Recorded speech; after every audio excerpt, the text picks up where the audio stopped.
বর্তমানে যুদ্ধক্ষেত্রে যদিও ব্যাপকভাবে ঘোড়ার ব্যবহার হয় না, কিন্তু তা একেবারে বন্ধ হয়ে যায়নি।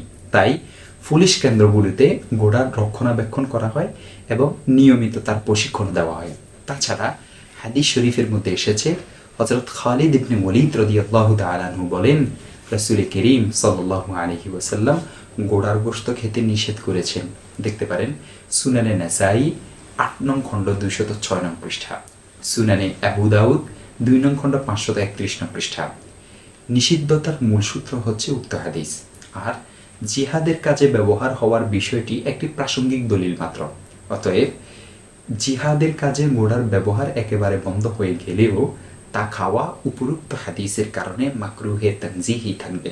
দেখতে পারেন আহকামুল কোরআন লিল জাসসাস ৩ নং খণ্ড ১৮৩ নং পৃষ্ঠা এবং ১৮৪ নং পৃষ্ঠা, সহিহ বুখারী ২ নং খণ্ড ৬০৬ নং পৃষ্ঠা, সহিহ মুসলিম ২ নং খণ্ড ১৫০ নং পৃষ্ঠা, সুনানে আবু দাউদ ২ নং খণ্ড ৫৩১ নং পৃষ্ঠা, দারাকুতনি ৪ নং খণ্ড ২৮৭ নং পৃষ্ঠা, উমদাতুল কারি ১৭ নং খণ্ড ২৪৮ নং পৃষ্ঠা, বাদরুল মাজুদ ১৬ নং খণ্ড ১১৩ নং পৃষ্ঠা, বাদাইউস সানায়ে ৪ নং খণ্ড ১৪৯ নং পৃষ্ঠা, ইলাউস সুনান ১৭ নং খণ্ড ১৪৩ নং পৃষ্ঠা, ফাথুল কাদির ৮ নং খণ্ড ৪১৯ নং পৃষ্ঠা, হাসিতুত তাহতাবি আলাল মারাগি ১৭ নং পৃষ্ঠা, ফাতাওয়া হিন্দিয়া ৫ নং খণ্ড ২৯০ নং পৃষ্ঠা, মুলতাকাল আবহুর ৪ নং খণ্ড ১৬২ নং পৃষ্ঠা, আল দাখিরা ৪ নং খণ্ড ১০১ নং পৃষ্ঠা, আব্দুল মুখতার ৬ নং খণ্ড ৩০৫ নং পৃষ্ঠা।